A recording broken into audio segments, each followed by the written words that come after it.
నిత్య ప్రేమతో నన్ను ప్రేమించెను నిత్య ప్రేమ. మహాకృపయు కనికరము కలిగిన మా కన్న తండ్రి, ఘనమైన ఉన్నతమైన నీ నామమునకు స్తుతులు స్తోత్రములు చెల్లిస్తున్నాం. శాశ్వత ప్రేమ టీవీ కార్యక్రమం ద్వారా పరిశుద్ధ లేఖనములను ధ్యానించుచుండగా సహాయాన్ని అనుగ్రహించండి. నీ దాసుడనైనా నన్ను మరుగుపరచండి. నాతోనూ నీ పిల్లలతోనూ నాయనా మీరు మాట్లాడండి తండ్రి. వినుచున్న నీ పిల్లలకు వివేచనను అనుగ్రహిస్తూ సత్యములో మా జీవితాలను స్థిరపరిచి బలపరచమని కోరుతూ నీ ఆత్మ సహాయాన్ని కోరుకుంటూ క్రీస్తు నామం నీ ప్రార్థన అడిగి వేడుకొనుచున్నాము తండ్రి, ఆమెన్. ప్రేమని దేవుని వారలారా, దేవుని అపారమైన ప్రేమను బట్టి, ఆయన ఉచితమైన కృపను బట్టి పరలోకమందున్న కన్న తండ్రిని స్తుతిస్తూ క్రీస్తు పేర కృతజ్ఞతాస్తుతులు చెల్లించుచున్నాను. దేవుని పిల్లలైన మీ అందరికీ క్రీస్తు పేర శుభములు వందనములు తెలియజేసుకుంటూ, మానవ జీవితంలో విలువైన వాటి విషయంలో మనిషి తీసుకునే జాగ్రత్త కూడా ఉన్నతంగా, గొప్పగా, దాని గురించి ఒక ప్రత్యేకమైన శ్రద్ధ తీసుకుంటారు అని మనందరికీ తెలుసు. బంగారము ధర రోజు రోజు పెరుగుతూ ఉంది. దాని విలువ పెరుగుతున్నప్పుడు మన ఇంట్లో ఉంటున్న బంగారాన్ని భద్రపరుచుకోవటంలో కూడా శ్రద్ధ వహిస్తాం మనం, అంతే కదా.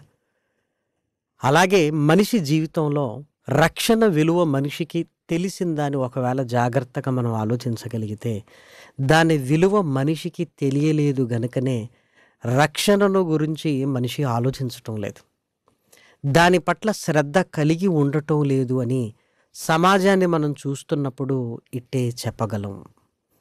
చదువుల గురించి ఆలోచిస్తాడు, ఉద్యోగాన్ని గురించి ఆలోచిస్తాడు, వివాహాన్ని గురించి ఆలోచిస్తాడు, ఉండటానికి ఇల్లు గురించి ఆలోచిస్తాడు, తినడానికి తిండి గురించి ఆలోచిస్తాడు, ఈ దేహానికి బట్టల గురించి ఆలోచిస్తాడు. అవసరమైతే బ్రతకాలి అంటే ఈ దేశంలో ఉండాలా, ప్రపంచ దేశాలలో ఏ దేశానికి నేను వెళ్ళాలి అన్న ఆలోచనలు ఉంటాయి. కానీ నేను చనిపోతే ఏమవుతాను అన్న ఆలోచన ఈరోజు మనిషికి రావటం లేదు. ఒకవేళ ఆ ఆలోచన వస్తే రక్షణ ఎంత ముఖ్యమైనదో గ్రహించగలడు. రక్షణ విలువ తెలిసినప్పుడు మనిషి ఆలోచన విధానమే మారిపోతుంది ప్రేమన వారలారా. కాబట్టి దయచేసి మీరు ఆలోచించండి. కుటుంబంలో కూడా రక్షణను గురించి ఆలోచించి దాని పట్ల శ్రద్ధ తీసుకుంటున్నట్లుగా ఈరోజు కుటుంబ వ్యవస్థ ఉందా? ఎవరి తప్పులు ఎవరు మాట్లాడకుండా, ఒకరి పాపాలు ఒకరు కంటబడకుండా, ఎవరిష్టం వచ్చినట్లుగా వాళ్ళు కుటుంబంలోనే బ్రతుకుతున్నప్పుడు మన గురించి ఇంకెవరు ఆలోచిస్తారు? పాపాన్ని పెంచి పోషించడానికి తప్ప మనిషిని పాపములో నుంచి బయటికి తీసుకుని రావాలన్న ఆలోచన మనకే లేనప్పుడు మాత్రం ఉంటుందా? ఆరోగ్యపు జాగ్రత్తలు తీసుకుంటూ డాక్టర్లు ఏదో మానేయమన్నట్లుగా చెప్తారే తప్ప, మానేయాలని వారు మాత్రం మన ఆరోగ్యం పట్ల శ్రద్ధ కలిగి వారేదైనా చెబుతారా? వారి చెప్పిన మాటలు మనమేమైనా వింటామా? జీవితాన్ని దేవుడిచ్చాడు, ఉన్నంతకాలం బ్రతకాలి, చనిపోయిన తర్వాత శ్మశానంలో పడేయాలి. యూజ్ అండ్ త్రో అన్న సంస్కృతిలో ఈరోజు మనం బ్రతుకుతున్నాము కదా. ఇది జీవితానికి కూడా ఆరోగ్యం ఉన్నంత వరకు ఆనందిద్దాం, లేకపోతే చచ్చిపోదాం, చావు రాకపోతే ఆత్మహత్యలు చేసుకుందాం అన్నట్లుగానే ఈరోజు వ్యవస్థ తయారైంది ప్రేమన వారలారా. కానీ మనిషికి విలువ తెలియాల్సింది, ఈ జీవితపు విలువ తెలియాలి. ఈ జీవితంలో రక్షణ విలువ తెలిసినప్పుడు మనిషి ఆలోచన విధానం మారిపోతుంది.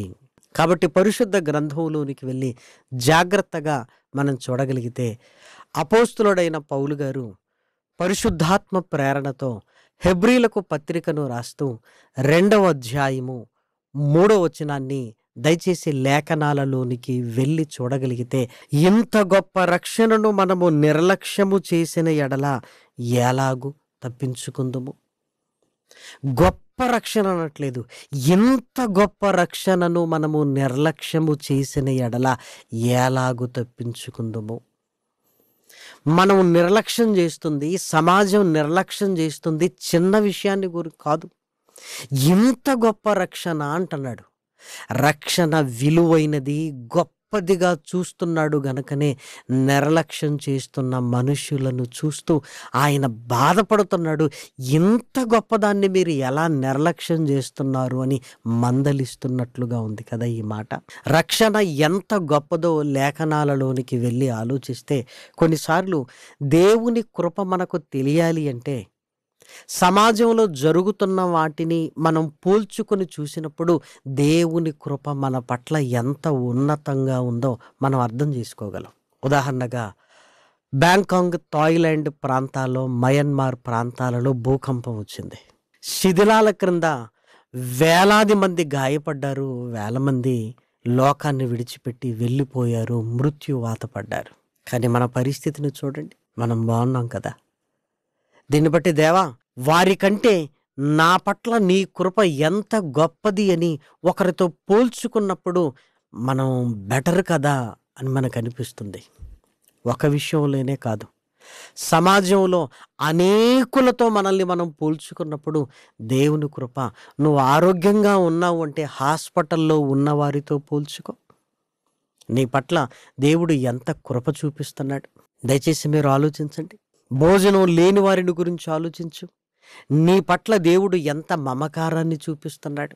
ఇలానే ప్రతి ఒక్కరూ కళ్ళ ముందు జరుగుతున్న వాటిని చూస్తున్నప్పుడు దేవుడు ప్రతి ఒక్కరి విషయంలో తన కృపను అనుగ్రహిస్తున్నాడు అని దాని విలువ మనకు ఇంకొకరిని చూసినప్పుడు మనం ఇట్టే అర్థం చేసుకోగలం. ప్రియమైన దేవుని పిల్లలారా, అలాగైతే రక్షణ గొప్పది అని పాత నిబంధన గ్రంథంలోనికి వెళ్ళి ఒక సందర్భాన్ని మనం చూసి ధ్యానించినప్పుడు రక్షణ కూడా గొప్పది అని అర్థం చేసుకొనగలిగే స్థితిలోనికి మనం వెళతాం. కాబట్టి పరిశుద్ధ గ్రంథంలోనికి వెళ్ళి సమూయేలు మొదటి గ్రంథము 14వ అధ్యాయం 24వ వచనాన్ని లేఖనాలలోనికి వెళ్ళి మనం అందరము చూద్దాం. నేను నా శత్రువుల మీద పగ తీర్చుకొనక మునుపు, సాయంత్రము కాక మునుపు భోజనము చేయువాడు శపింపబడును అని సౌలు జనుల చేత ప్రమాణము చేయించెను. అందువలన జనులు ఏమీయూ తినకుండిరి. దయచేసి మీరు ఆలోచించగలిగితే ఫిలిస్తీన్ల మీద యుద్ధానికి వెళుతున్నారు ఇశ్రాయేలీలు. సౌలు గారు జనులతో ఒక ప్రమాణము చేయించాడు. మన శత్రువుల మీద పగ తీర్చుకొను వరకు మనము ఏమీ ముట్టకూడదు, యుద్ధానికి వెళుతున్నప్పుడు ఉపవాసముతో ఉండాలి అన్న ఆలోచన కలుగుతుంది అంటే దేవుని మీద వారు ఎంత ఆధారపడుతున్నారో మనం గ్రహించాలి. సాధారణంగా యుద్ధానికి వెళ్ళేటప్పుడు బలంగా ఉండాలని తిని వెళ్ళాలనుకుంటారు కదా. కానీ దేవుని నమ్మిన పిల్లలు ఉపవాసాన్నే వారి బలంగా మార్చుకొని, ఇదిగో మేము ఏమీ తినము అని దేవుని మీద ఆధారపడేటట్లుగా సౌలు ఒక నిర్ణయాన్ని తీసుకున్నాడు. జనులు కూడా ప్రమాణము చేశారు. కాబట్టి వారు ఏమీ తినలేదు. ఇప్పుడు సౌలు జనుల చేత ఈ ప్రమాణము చేయించాడన్న సంగతి సౌలు కుమారుడైన యోనాతానుకు తెలియదు. యోనాతాను ఏం చేస్తున్నాడంటే ఫిలిస్తీన్ల చేతిలో నుంచి ఇశ్రాయేలులకు రక్షణ కలిగించడానికి ఆయన ఆసక్తి కలిగిన వాడుగా ఫిలిస్తీన్ల మీదికి యుద్ధానికి వెళ్ళాడు. దయచేసి మీరు చూడండి, సమూయేలు మొదటి గ్రంథము 14వ అధ్యాయము 1వ వచనం. ఆ దినమున సౌలు కుమారుడైన యోనాతాను తన తండ్రితో ఏమీయూ చెప్పక తన ఆయుధములను మోయు పడుచువానిని పిలిచి అవతలనున్న ఫిలిస్తీన్ల దండు కావలి వారిని హతము చేయ పోదము రమ్మనెను. తండ్రికి తెలియకుండానే వెళ్ళాడు. తండ్రి ఇశ్రాయేలీల చేత ఏ ప్రమాణమైతే చేయించాడో యోనాతానుకు తెలియదు. ఇశ్రాయేలీలను యోనాతాను కలుసుకొనిన తరువాత జనులు బడలికతో ఉంటున్నప్పుడు ఎందుకు ఇలా ఉన్నారు అంటే, మా నాన్నగారు ఏమి తినకూడదని చెప్పాడు అని కామన్గా చెప్పారు. కానీ యోనాతాను ఏమనుకున్నాడంటే, మా నాన్న మిమ్మల్ని కష్టపెట్టాడు, ఇదిగో ఈ కొంచెము తేనె నేను తిన్నాను, నా కళ్ళు ఎంత ప్రకాశిస్తున్నావో చూడండి అని వారి బడలికను, వారి పరిస్థితిని గమనించి సౌలు గారు చేసిన ప్రమాణపు తీవ్రతను తెలుసుకోకుండా, ఇదిగో ఏం కాదులే అన్నట్లుగా తాను కొంచెము తేనెను పుచ్చుకున్నాడు. ఇదే అవకాశం అనుకున్న ఇశ్రాయేలీలు ఏం చేశారంటే రక్తముతోనే మాంసమును భక్షించే స్థితిలోనికి వెళ్ళిపోయారు. దయచేసి సమూయేలు గ్రంథము 14వ అధ్యాయము 33వ వచనాన్ని దయచేసి చూడండి. జనులు రక్తముతోనే తిని యెహోవా దృష్టికి పాపము చేయుచున్నారని కొందరు సౌలునకు తెలియచేయగా. అదేవిధంగా 27వ వచనాన్ని కూడా చూడండి. అయితే యోనాతాను తన తండ్రి జనుల చేత చేయించిన ప్రమాణము వినలేదు గనుక తన చేతికర్ర చాపి దాని కొనను తేనె పట్టులో ముంచి తన చెయ్యి నోటిలో పెట్టుకొనగా అతని కన్నులు ప్రకాశించెను. యోనాతానికి సంగతి తెలియదు. ఏదో తేనె తినటం వల్ల ప్రయాణపు బడలిక పోయి వారు ఉత్సాహంగా ఉంటారు అన్నట్లుగా యోనాతాను భావిస్తే వారు ఏకంగా రక్తముతోనే మాంసమును భక్షించి వేశారు అంటే మీరు ఆలోచించండి. ఇది సౌలుకు తెలియగానే సౌలు చాలా కోపం కలిగిన వాడుగా మారి, ఇదిగో ఈ దినమున ఎవరైతే ఆ పాపము చేశారో వారు అవశ్యముగా మరణించాల్సింది అని చీట్లు వేయమన్నాడు. ఇశ్రాయేలీలు తప్పించుకున్నారు. యోనాతాను సౌలుపై మా ఇద్దరిపై చీట్లు వేయండి అన్నాడు. చీటి యోనాతానుపై వచ్చింది. యోనాతానా, నువ్వేం చేశావు చెప్పు, నువ్వు అవశ్యముగా మరణమగుదు అని సౌలు యోనాతాను మరణము గురించి మాట్లాడుతున్నారు అంటే దేవుణ్ణి వారు ఎంతగా ప్రేమిస్తున్నారో మనం అర్థం చేసుకోవాలి ప్రేమను వారలారా. దయచేసి ఆ మాట చూడండి. సమూయేలు మొదటి గ్రంథము 14వ అధ్యాయము 45వ వచనం. అయితే జనులు సౌలుతో, ఇశ్రాయేలీలకు ఇంత గొప్ప రక్షణ కలుగజేసిన యోనాతాను మరణమవునా? అదెన్నటికిని కూడదు. సౌలు యోనాతానును చంపడానికి చూశాడు ప్రేమన్న వారల. ఎందుకు? చీటి యోనాతాను పేరు మీద వచ్చింది. నేను ప్రమాణము చేయించాను కదా, ఇదిగో నువ్వు జనులను తినుటట్లుగా ప్రేరేపించావు అని. అదే మాట మనకి ఎక్కడ కనపడుతుందో దయచేసి మీరు చూడండి. సమూయేలు మొదటి గ్రంథము 14వ అధ్యాయము 42, 43 వచనాలు. నాకును నా కుమారుడైన యోనాతానుకు చీట్లు వేయుడని సౌలు ఆజ్ఞియ్యగా యోనాతాను పేరిట చీటి పడెను. నీవు చేసినదేదో నాతో చెప్పుమని యోనాతానుతో అనగా, యోనాతాను, నా చేతి కర్ర కొనతో కొంచెము తేనె పుచ్చుకొన్న మాట వాస్తవమే. కొంచెము తేనెకై నేను మరణమొందవలసి వచ్చినదని అతనితో అనెను. అందుకు సౌలు, యోనాతానా, నీవు అవశ్యముగా మరణమౌదువు. నేను ఒప్పుకొనని ఎడల దేవుడు నాకు గొప్ప అపాయము కలగజేయును గాక అనెను. నా పేరు మీద, యోనాతాను పేరు మీద చీట్లు వేయండి అన్నాడు. మా ఇద్దరి పేరు మీద చీట్లు ఎందుకు వేయటం అని వదిలేయలేదు. యోనాతాను పేరు మీద చీటీ రాగానే తెలుసుకొని నువ్వు అవశ్యముగా మరణమవుదువు అంటున్నాడు. నేను ప్రమాణం చేశాను అని చంపడానికి కూడా చూస్తున్నాడు అంటే దేవుణ్ణి వాళ్ళు ఎంత ప్రేమిస్తున్నారో మనం గ్రహించాలి ప్రేమన దేవుని పిల్లలారా. భక్తులు ఎంత గొప్పవారో మీరు చూడండి. యోనాతాను కూడా ఈ చిన్న తేనె కొరకు నేను చావవలసి వచ్చిందే అని బాధపడుతున్నాడే తప్ప నన్ను చంపొద్దు నేను అన్నట్లుగా మాట్లాడటం లేదు యోనాతాను గారు కూడా. అంటే తండ్రి మాటకు ఎలా శిరస్సు వంచుతున్నాడో దయచేసి మీరు ఆలోచించండి. అప్పుడు ఇదంతా గమనిస్తున్న జనులు ఏం చేస్తున్నారంటే, ఇంత గొప్ప రక్షణ ఈరోజు ఫిలిస్తీన్ల చేతిలో నుంచి మనల్ని రక్షించింది యోనాతానే, మనకు రక్షణనిచ్చిన యోనాతాను మరణమవ్వాలా అని వారు తట్టుకోలేకపోయారు ప్రేమన వారిలారా. అప్పుడు జనులందరూ కలిసి యోనాతానును రక్షించడానికి, యోనాతాను మరణించకుండా చూడటానికి ఇష్టపడ్డారు ప్రేమన దేవుని పిల్లలారా. ఎందుకంటే యోనాతాను వల్లే ఇంత గొప్ప రక్షణ వచ్చింది కదా. యోనాతానుకు తెలియదు సౌలు చేసిన ఈ ప్రమాణము. అలాని యోనాతాను రక్తముతో కూడిన ఈ మాంసమును తినమని ఏమి చెప్పలేదు. మా బడలికను గమనించి ఏదో తాను కొంచెము తేనె తినగానే మేమే తప్పు చేశాము తప్ప యోనాతాను ఏమీ చేయలేదని సౌలుతో మాట్లాడుతున్నప్పుడు సౌలు ప్రజలందరూ చెప్పిన మాటను బట్టి ఆలోచించి ఒకవేళ యోనాతానుతో పాటు వాళ్ళు కూడా తప్పు చేశారు అంటే చనిపోతే అందరూ చనిపోవాలి, లేదంటే అందరూ బ్రతకాలి. కాబట్టి ఎప్పుడైతే ప్రజలు యోనాతానును గురించి మాట్లాడుతూ మేము కూడా పాపం చేసిన వారమని యోనాతానుతో పాటు వారు కూడా ఒప్పుకున్నారో దేవుడు కూడా కనికరించాడు. సౌలు కూడా ఇదిగో దేవుడు బలిని కోరడు కనికరమునే కోరుతాడు అని వదిలేశాడు. ప్రేమన దేవుని పిల్లలారా, అంటే యోనాతానును ప్రజలందరూ కలిసి రక్షించుకున్నారు. మరణము నుండి తప్పించబడ్డాడు యోనాతాను. ఎందుకో తెలుసా? ఇంత గొప్ప రక్షణ మాకు కలగజేసిన యోనాతాను మరణించకూడదు అని. ఇప్పుడు దయచేసి మీరు ఆలోచించండి. యోనాతాను వల్ల ఫిలిస్తీన్ల చేతిలో నుంచి మాకు గొప్ప రక్షణ కలిగింది అని ఇశ్రాయేలీలు భావిస్తుంటే యేసుక్రీస్తు వలన మనకు కలిగిన ఈ రక్షణ ఎంత గొప్పదని మనం అర్థం చేసుకోవాలి.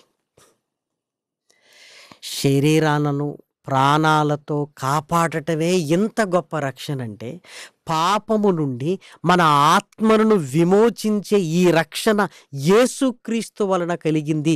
ఇది ఎంత గొప్పదని మనం భావించాలి. యోనాతాను బ్రతికే ఉన్నాడు కదా, కానీ యేసుక్రీస్తు ఆ రక్షణ మన కొరకు ఇవ్వడానికి యేసుక్రీస్తు తన యవన కాలపు రక్తాన్ని సిలువలో చిందించి వేశాడు. ఆయన చనిపోయాడు. ప్రేమన దేవుని పిల్లలారా, ఆయన చనిపోయాడు. మీరు ఆలోచించండి.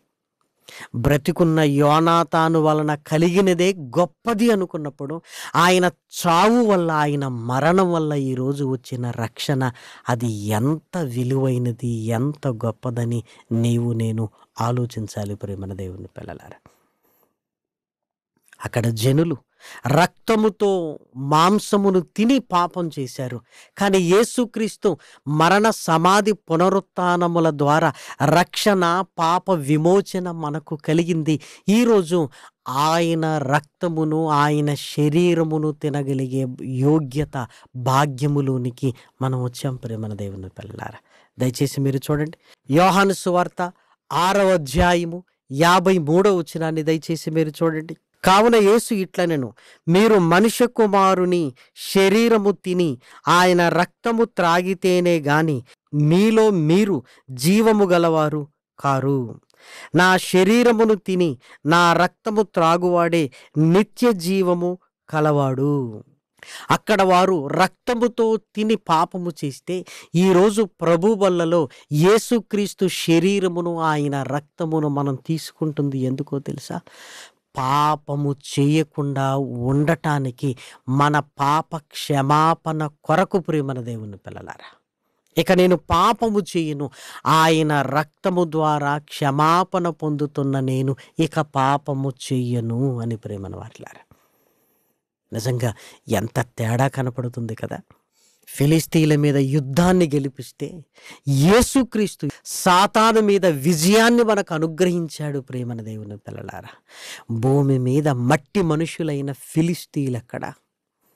ఈరోజు మనతో పోరాడుతున్న దురాత్మల సమూహమైన అపవిత్రాత్మలు, అపవాది ఎక్కడ? ప్రేమన దేవుని పిల్లలారా, యేసుక్రీస్తు వాని నుండి మనల్ని విమోచించి, మన పాపముల కొరకు తన రక్తమును చిందించి, తాను మరణించి మనకు విమోచనను, రక్షణను అనుగ్రహిస్తే ఇది ఎంత విలువైనదిగా ఈరోజు మనం ఆలోచించాలి. ఫిలిస్తీన్ల నుంచి రక్షణ కలిగించి క్షేమముగా వారు వారి ప్రాంతాలలో ఉండటానికైతే యేసుక్రీస్తు కలిగించిన రక్షణ ఈ భూమి మీద ఉండటానికి మాత్రం కాదు. ప్రేమన దేవుని పిల్లలారా, నీవు నేను పరలోకములో తండ్రితో కూడా ఉండటానికి, ఆయనతో కూడా సింహాసనం మీద కూర్చోవడానికి. నిజంగా యోనాతాను ఇశ్రాయేలీలకిచ్చిన రక్షణతో మనం పోలిస్తే యేసుక్రీస్తు రక్షణ అది ఎంత విలువైనది, అది ఎంత గొప్పది, అది ఎంత అమూల్యమైంది, అది నీవు గ్రహించగలుగుతున్నావా? అది నీవు నేను గ్రహించగలిగితే మరలా విడిచిపెట్టిన పాపాల వైపుకు వెళ్ళం ప్రియమైన వారలారా. బంగారం విలువ తెలిసిన నీవు దాన్ని పోగొట్టుకోవడానికి ఇష్టపడతావా? దయచేసి మీరు ఆలోచించండి. ఉద్యోగం విలువ తెలిసిన నీవు దాన్ని రిజైన్ చేయడానికి నువ్వు ఇష్టపడతావా? దానికోసమే కదా నిద్రాహారాలు మాని కష్టపడింది. భార్య విలువ తెలిసిన వాడు ఇదిగో విడాకులు ఇవ్వడానికి ఇష్టపడతాడా? మీరు ఆలోచించండి. లేదు కదా. భర్త విలువ తెలిసిన స్త్రీ భర్తకు దూరంగా ఉండటానికి ఇష్టపడుతుందా? లేదు కదా.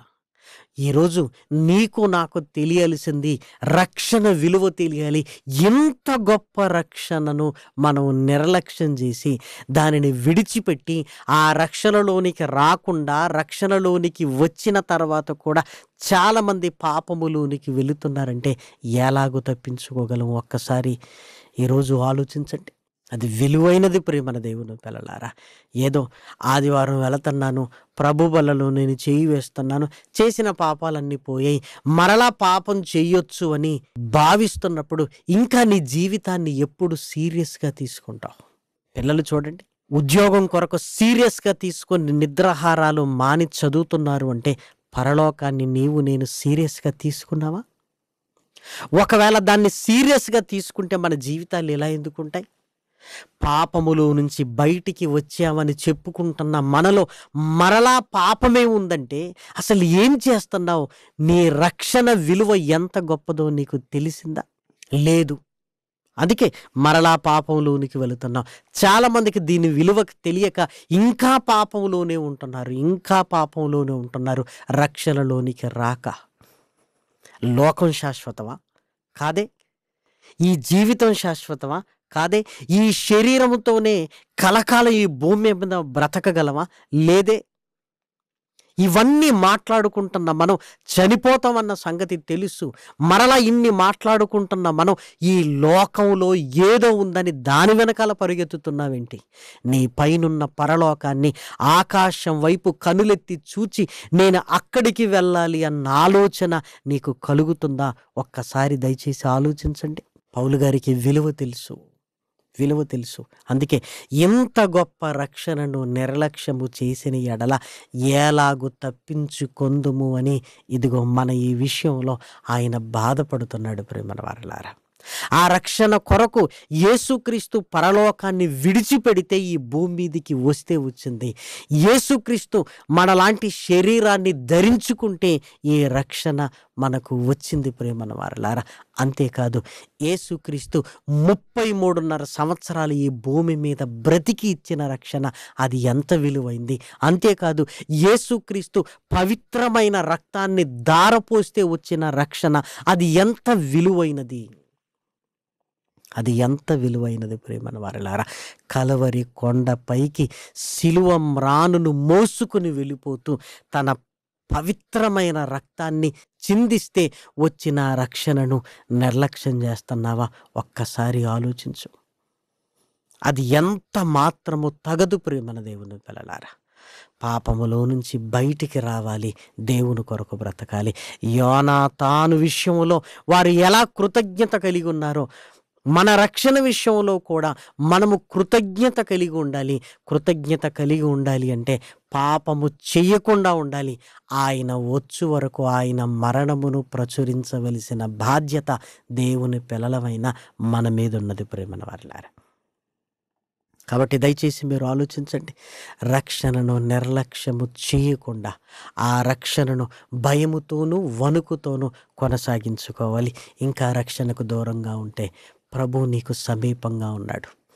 వెళ్ళిపోవడానికి సిద్ధపడుతున్న మనము రక్షణలోనికి రావాలి అని ప్రభు ప్రేమను బట్టి మిమ్మల్ని అందరినీ ఆహ్వానిస్తూ రక్షణలోనికి వచ్చి ఉంటే దేవుని వాక్యముతో నిలబడి మహాలోకము కొరకు సిద్ధపడాలి అని దేవుని ప్రేమను బట్టి మిమ్మల్ని అందరినీ కోరుకుంటూ నేను ముగిస్తున్నాను. ప్రార్థన చేసుకుందాం. మహాకృపయు కనికరము కలిగిన మా కన్న తండ్రి, ఘనమైన ఉన్నతమైన నీ నామమునకు స్తుతులు స్తోత్రములు చెల్లిస్తున్నాం. విన్న ప్రతి మాట నాయన నీ పిల్లల హృదయాలలో ఆలోచన కలిగించండి. లోకములో ఉన్నవారు రక్షణలోనికి రాగలిగినట్లు, రక్షణలో ఉన్నవారు నాయన తండ్రి బలపడునట్లుగా నాయన వెత్తబడిన వాక్కులను నీ పిల్లల హృదయాలలో ఫలింపచేయండి. తండ్రి ప్రార్థనా సహాయాన్ని కోరిన నీ పిల్లలను నాయన జ్ఞాపకం చేసుకోండి. కష్టాలలో, కన్నీళ్లలో, ఇబ్బందులలో, శ్రమలలో, ప్రమాదాలలో, అనారోగ్యముతో, కుటుంబ కలహాలతో నాయన ఎంతమంది సతమతం అవుతున్నారో మీకు తెలుసు నాయన. తండ్రి నీ పిల్లలను బలపరుచున్నట్లుగా నాయన నీ వాక్యము చేత నాయన ఆదరించండి.